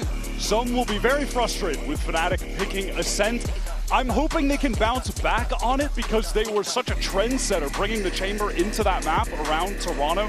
And like I was mentioning prior, RRQ let Ascent through constantly, and they're 1 and 4 on the map. They have not looked great there. They've made multiple comp switches. They're even trying to play Taeho on the map, still not working. So I think that if they continue to flounder, even if Fnatic aren't at their best again, maybe they can just still beat a weaker RRQ. Similarly, yeah, RRQ have been really testing a bunch of different comps on this map. They tried the Waylay. Now it looks like they're folding in Taeho and Yoru to try and see if that gets them any value, like alongside the Sova. So this map, for me, is proof of how the teams have been working in the offseason, in the lead up to this event. This is going to be a great fruits of their labor demonstration to start the series. The Abyss, obviously an unknown. It wasn't an amazing map for either team at the beginning of the year. I want to kind of even rate Fnatic's lower than RRQ's, but bit of a toss-up. And then Corrode, I'm just thinking about the Xferio versus Talon dropping 20 kills on attack, 20 for 5 on just attack Viper. He has been amazing this last stage. I rate him so highly. I think he's playing the best Valorant he has all year as of late. This really worries me because we look at the map pool, and for me, again, I think it's the weakest map pool for Fnatic ever in the history of their organization. And when you look at the 3 maps they have to play, usually they get a crutch. They get their Lotus, they get their Haven, they get their Icebox, they get their Fracture. They get one map where it's traditionally they're the kings of. And in this, they are not the kings of any of this. This is just a completely new territory. All right, like I'm favoring them on Ascent, but it has less well, yes, a little bit, but it honestly, for me, has less to do with their level and more to do with RRQ just not having an identity there, not being able to figure it out at all. At least Fnatic have an identity, but also, do they stray away from it? Do they give up the chamber and move on? I love the Bind ban, because if Bind was in there, that would have been, you know, the Fnatic home ground, the Fnatic thing where they are good at. And now they don't have any strong maps, so this is a tricky situation. I love what you said, though, off camera or off mic as we came into this. So this feels like a true rematch. Like, neither of these teams have changed materially in terms of personnel since that event. And I have flashbacks to just watching Alpha destroy RRQ on that Ascent defense side. Always seemed to be exactly where he had to be. The chamber is something I'm going to be looking at very closely if that's what we get from Agent Select here. It's a style I think Fnatic can definitely lean into. Just play extremities, answer with strong contact against this faster early round coming out of RRQ and see if you can stop them in their tracks. The Fnatic are going to be in so much more danger against this RRQ in this map pool than they were in Toronto. This is an experienced RRQ. This is their second time on the global stage. Alpha is playing Sage. It's a Paper X. This is a Paper X. I mean, the Sage was very old on this map and is now back and is very new since the recent buffs. You have Sheer Wall and Sage's Wall, and you've got extremely good stopping power for anything that approximates a fast hit into either of these sites. Wow. You could get those slow orbs down, be a real nuisance, also block off that catwalk to cubby hit when RRQ get on the attack side. When this Fnatic comp, they're starting on attack. When they get the spike down, this comp excels at being able to stop floods coming back in, which is something that you want to, you know, try to do with your Taeho. Not going to be able to do that when you're getting slow orb, hit by thorns. RRQ are going to struggle if Fnatic are able to get that spike down, get into the sites. They got experience, right? The last time they played against Fnatic, the chamber, it caught them off guard. They've never seen it before. We've never seen it before, heck. But this is the comp that Paper Rex play in their own region. You got to be pretty happy if you're RRQ. Yeah.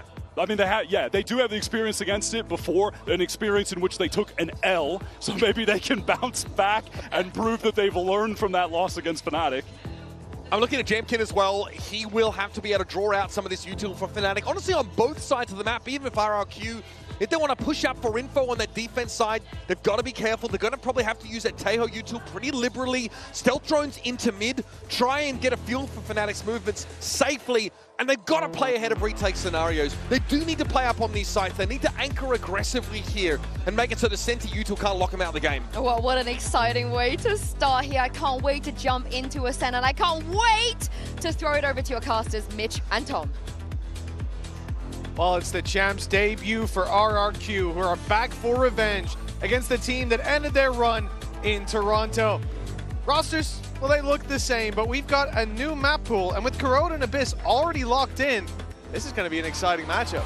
Yeah, I think also just you look at Fnatic going into this map in general, their strengths haven't really been there, and sure, a pretty hefty defeat struggling on that attack side when playing versus this comp for RRQ, but defensively on this map, they've always been pretty good. So a defense side start for RRQ, this could be a very different story. And you've now lost what is that Alpha Year aggressive entry playing on the chamber and replaced it with a Sage. So I want to see what sort of attack side ideas Fnatic have, because sure, I think this comp will be great on defense. Will it be good on attack? Defensive ideas from RRQ and the pistol firing squad in mid, waiting for that spot. A few shots fired, but none landed. It will be Fnatic to make the first move. As RRQ just have to fall back now, play that more defaulty play. Mid a bit more open. And looks like they might even be thinking about going in towards mid. Certainly with the reveal, here's some util following it up, but a lot of this is posturing from the defensive side. They're trying to make a favorable engagement happen, find something when the reveal pops off, but Fnatic are quick to deny it. And again, it's back to covering their bases. We know Fnatic are renowned for this slow style. It was mentioned by Wire, and I agree that getting into those post plants, they're going to be tough to beat, especially in a pistol round. That wall is going to be devastating, but they are walking into a stack up. 3 players on this side of the map. They're slowed as well by that smoke being into position. Actually, Alfia doesn't look like he's going to use that wall for the post plant at all. Oh, he's going up into the window as the exec comes through. Kayak already dropped, and here's Alfia's opportunity. He's being spotted, still manages to find one. He's pulling them back into this. Opening pick for RRQ, but an immediate response from Fnatic puts them into a 4v2 post plant. Yeah, this is going to be tough to break back in. That double entry's huge, but Althea still on the wall, has been caught out. Chronicle in a fairly open position, but will just opt to fall back. Utility not really available for that attack, but a singular paranoia for Munye.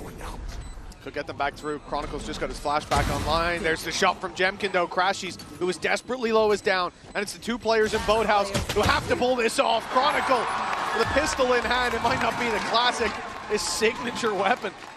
He will find the kills nonetheless and put Fnatic 1-0 up.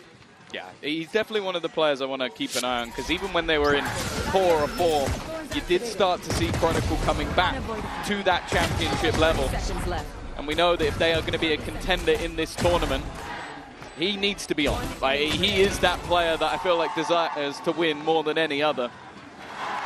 And a solid start for him in the pistol round. Already seeing an idea or two, but I'll be honest, that idea at least I've been seeing since 2020. Obviously, we had some slower weeks from Chronicle over in EMEA as well, but he certainly found his form towards the end of the season. But that was something Uber was saying, you know, across the board, it's felt like regular season stage 2 has been that little bit of a drop-off for Fnatic. But this is their chance to put their best foot forward in terms of opening matchups in Champions. They've only lost the one. It was their second appearance. Obviously, they beat the ever single champs. It was back against 100 Thieves. Other than that, this team is usually undefeated in the early stages. In this round, they certainly should be getting away with it fairly clean. Two pistols, so a big margin for error, and only classics that they're up against. Fairly hefty rotation, but they're not actually within the site trying to use the smoke to cross over, but it's something that Fnatic are well aware of. And while blink and you miss it, Chronicle already up to his third kill of the round, just 3 away from finding his ultimate already. And they're also farming up a lot of the orbs onto Althea, wanting to make sure that that res is going to be available as much as humanly possible for Crazy Guy. Well, you either want to try and do damage or ideally die to the spike. That's not happening. No, they're trying to buy time for Alpha to come back and grab that kill, but Crashies, his hand was forced in the end. They come in with 2 pistols. They leave with them as well. A flawless round from Fnatic. Big money builder early on. You look at RRQ. It's not a round that they should have had much contest in. They very nearly dropped Chronicle. I don't think it's the end of the world, but this next one, this is going to be telling. We need to see them get off to a flying start, do some damage, win the round for sure. As you know, in terms of the Ascent, the last time these two teams faced, it was pretty convincing in Fnatic's favor. The other thing as well, I think more Integra, is actually their last match when they played versus Paperex. They had a 1-11 attack. So this defense has to be solid, because whenever they've done even reasonably well on this map, it has been a defensive-sided half that has done it for RRQ. So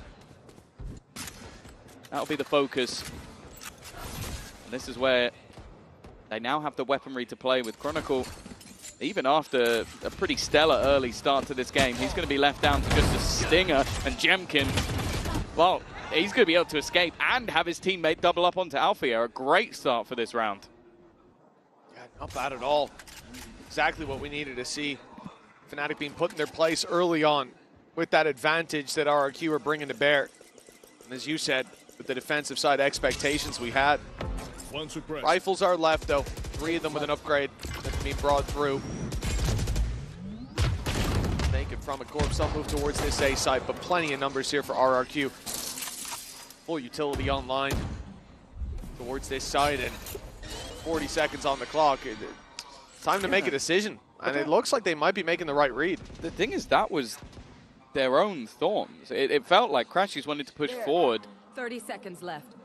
But his own team's thorns have blocked him out from doing so. Fnatic like to run the clock low, but I wonder if this is just turning into a save. 20 seconds left on the clock, the spike pushing forward, but everybody else still with so much space to take. Boaster down. 15. And yeah, this has to be a save now, but it still seemed like, at least up until Boaster went down, they were still challenging for this round. RRQ with a chance to keep this one nice and clean. And the only thing is, because it's their first round victory, I don't expect them to hunt too much for these remaining guns. Yeah, no, it's definitely worthwhile just hanging on to what they've got. Even that one Guardian they've now got left with the upgrade for Crazy Guy. Because she will just carry it forward. Hey, listen, that is a godsend of a round for RRQ. Great early fights, already showing dominance over that mid control and the patience on display late. That's what Fnatic were trying to force out of them was a little bit of an overextension. Someone playing too aggro, someone giving the chance for this squad to find a weakness, find a site to push into, but it wasn't given away. The discipline on display gives us a 2-1 scoreline. The full buy back in for Fnatic, ult's close to being online. That was just a bonus, so even the couple of guns saved and the little bit extra is going to put them into a good position. Rez already online, so they can now be a little bit riskier. Saying that, the shock dart that's been sent through early from Cushy has done a lot of damage. I imagine the heal has already been administered, so Chronicle will at least be back to 100. Again, ground to a halt. This defensive setup is incredibly passive. They're not trying to give any of those openers on the other side, and because of that, with somewhat a lack of initiation at times, Fnatic are just having to contact into this one. Straight through the side for utility, they will go. That's the problem, a lot of reactive util in play for RRQ. The salvo coming in from Crazy Guy still has one left to play with. Reveal comes in, the spams can now fire right back through. Very oppressive in terms of the util, the positions that RRQ are playing in as well. It's making it a bit of a headache for Fnatic. And with that extra time bought, rotation through from Jemkin, mid fully secured, and Fnatic are going to go for this late control. Alphair wants to push deep into the spawn. He's got a guy on the rotate, trying to cut it off, and he'll grab one. That's the res online, but Crashy's double, and Boaster clearing out the rest of the site. What was a very labored round in terms of the time being bled out of Fnatic's clock has ended up being a huge success for them. Yeah, no, just their entries into that B site were sublime. 2 players at the back of the site being picked off in rapid succession alongside the rotations being cut off. I was a little bit nervous because you have Alpha with the res, and then he's taking a solo fight alone on the other side of the map, but it is clear that the other players are ones with utility. They're actually going to be able to put you into place, so you can't really afford to leave anyone else behind. For Munya, there's not really much of a choice. Just try and hold on to the gun. They managed to keep all 5 players alive in the previous round, so there's definitely going to be a purchase up for RRQ, but it's one where you kind of watch this round and go, it's difficult to say what they could really change because they had their players in the right place at the right time. It just seemed like they lost every single fight. Well, that's it, right? Obviously, we're on board with Alpha for this cross kill, but it's on the site when Crashies is able to find a double in quick succession. Those players on Boathouse trying to trade out while Boaster lurks in the smoke. Very good discipline right there. I love to see They had the rotates. They had Jemkin close by to support the site. They had the smoke to cover their cross in, or so they thought, but weren't expecting Boaster to be there. And well, that's a very early upset for RRQ, but the reality is they still have the money. Jemkin's come in, operator in hand. This is the benefit from having such a clean previous round, but that position from Boaster, it's sneaky. If Jemkin steps back out, if Cushy tries to cross the market, they could be caught off here. Now has the idea that there's a player in position. Here. Jemkin's gate crash is about to run out, but just at the last second he's able to catch that kill. Boaster not being able to spot the player further, but there will be an immediate retrieval. Wonderful usage of the salvos though. That would be the pickoff of Kayak for the second time this round. His KD taking a beating. And so are Fnatic in the early stages. They need a response, and well, Jemkin's operator has just been a game changer. Spike down. From an almost clean round for Fnatic, it's looking like we might get one in response. Yeah, I love this from RRQ. The salvos there onto the res, just perfect, and again, highlighting the benefit of having this Teho in. It's a difficult agent to use right now, but we've started to see some teams making that adaptation. And we saw it in the previous round in terms of slowing down the push. Ultimately, when the push came in, they lost all of their fights, but the stoppage ability is huge. The situational, like right there, massive. Pushing that player that was rezzed out of position, giving Jemkin every opportunity to pick off players. Like you said, I think that highlight has very much been the operator. So it's not just the utility in play, the weaponry too. The way they're controlling this map, very nice. And I'm curious to see what Fnatic's adaptation will be, because after that previous round victory, they've still got money. They'll be able to invest here. And I think it will just be this back and forth with these clean rounds being traded, if that continues, until we finally see someone's economy being broken. Well, it feels like we're playing the slowest game of all time right now. Fnatic. Fnatic attack side on Ascent. Yes. We've also just had like late round saves each time, so it's been like almost a burst. of an explosive fight, but even trying to use the heal. And actually, Alfia goes down because he's trying to use the heal while running away. Like, that is so unfortunate, but also just wonderfully placed utility for the side of RRQ. They're definitely a squad that seem to be improving day by day, game by game. Showed massive resilience in their victory to get into that top 2. And well, those first few rounds definitely haven't phased them. That flash, nicely done. Jemkin not able to hit the shot on the jumping Kayak. And it will be a 5 versus 4 with the big player of the previous round, the big weapon of the operator down. They try to delay with the salvos, but Kayak's already through. Crashed through the gates on the B site. And he's claimed it for Fnatic. A plant now secured. A 5 versus 3. RRQ, well, you talked about the slow rounds. This was a bit more direct, but we might still get that late round save. Well, I also think it was Boaster's paranoia that must have just been perfectly placed, because I think that was just an immediate gate crash into the site for Kayak, and it looks almost silly that he's able to get that kill for free. Breaking back into this, though, it was mentioned, it's not going to be easy. You're facing off against that Vice in tandem with Sage, and well, that's before you even talk about some of the individual brilliance currently in the server. This has been a very peculiar game. Both sides winning a lot of their rounds incredibly cleanly. And this time that pace change from Fnatic, and more importantly, catching out of Jemkin, has turned this completely in the other direction. At least, though, Crazy Guy's going to make it a little bit more costly, but let's be real, it's not going to do too much in terms of the economy. Yeah, I liked what Boaster was doing there. Alpha was a little bit ahead of it, though. Initially, you see him clearing out main, looking for players in the corner, but ends up being at least a dent in that economy. There's your paranoia going through, and the full blinded Cypher on the side of Xpharaoh. Not much to say about that. 4-2. But like we said, it's been clean rounds, been a couple of saves at a time. RRQ still able to buy up. We got to be getting close to a record here so far in the tournament for the most back-to-back buy rounds for both teams. I mean, it is ridiculous. Well, I want to see how good these teams are with the Stinger. That's been the gun of the tournament, I feel, so far, but not in this game. I think we've seen one. That was on Chronicle. Nonetheless, he's now got an operator of his own. Clearly expecting that aggression to come in. Early TP just to try and clear out Switch. The run in. Kayak's already gone down. Smoke going to be thrown back out to try and delay them that a little bit further, but it feels like now Fnatic are a little bit more committed. Boaster has made that move eventually, but is the only one out. They're still just trying to get through this choke point. Stuck by Munya Smoke.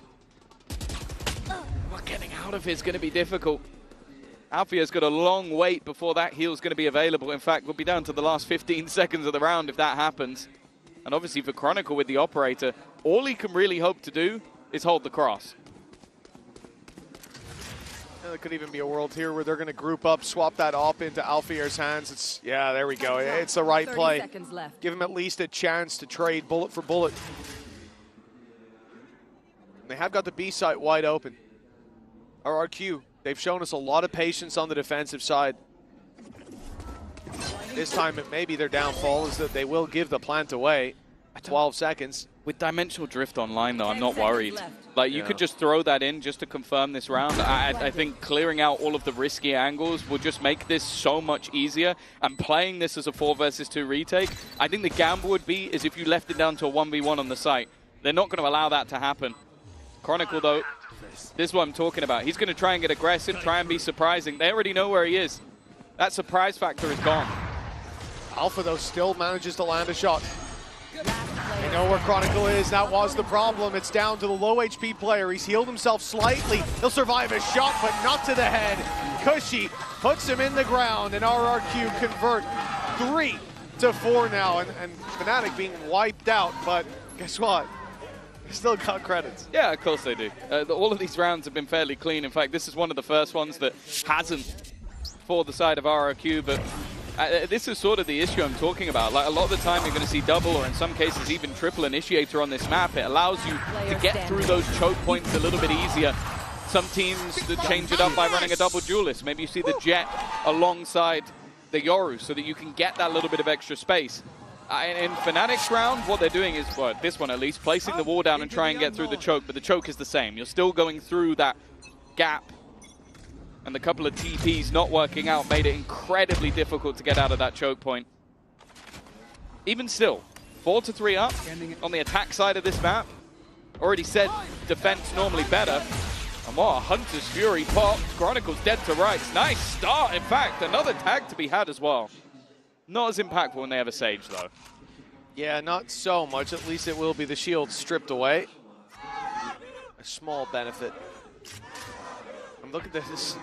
For RRQ, they've been playing so heavy on one side of the map, and it makes sense when it's towards A and your Cypher's left to hold the other side. The last round, they had 5 players on the A site when Fnatic were pushing through. This time, it's 3 towards it. 1 of Jamkim close enough, and the ultimate set off. This will isolate Kayak inside of main, but there's no one to play on the back of it. That does feel like a little bit of a throwaway from Crazy Guy. The res is still online. Yeah, I guess the expectation was that maybe somebody was a little bit deeper. They are wary of those salvos. That's what it is. They're using the res here. They're just expecting the salvos to just remove anybody else who's left. Shock dart over the top. Same wall, getting ready to go, but they should be aware of this. Gemkim also holding the line into middle. Fnatic starting to fall flat once again. It's only really Althea who's done anything, and well, Kayak now with 14 seconds, 4 players to find, and guess what? RRQ are not going to be peeking. That will be the scoreline equalized for the Pacific #2. And well, for Fnatic, it feels like feast or famine. Very much so. I mean, in this round, you see early pick go down, sure, but the great thing about RRQ, like you said, is the fact that they have this composition with the Teho that is now getting into Fnatic's head. You can't pop that res because the ult can come through, and even after the ult's been put in, you're worried about the salvo. Crashies is going out running backwards to take down a camera. Xvero giving the freest fights of his life. This is a time to take a break, a little timeout for Fnatic. Back to the drawing board because it looks like RRQ are picking up some steam. They've managed to chain 2 rounds together. It's the most that we've seen since the pistol round and the follow-up. Yeah. But I think most importantly is the position that they've now put Fnatic in. With the 7th round being clean for RRQ, I think they took everybody out. The same here. Economy's going to struggle, and we'll see the first reward. Yeah, I think as well, like it's just the manner in which they're winning them. I think really struggling to deal with Gemkim, currently 9 and 5 at the top of the board. His operator has been tough to deal with, but also just a lot of those utility combos. I think getting out of smokes has been awkward. I think Xvero as well with his Cypher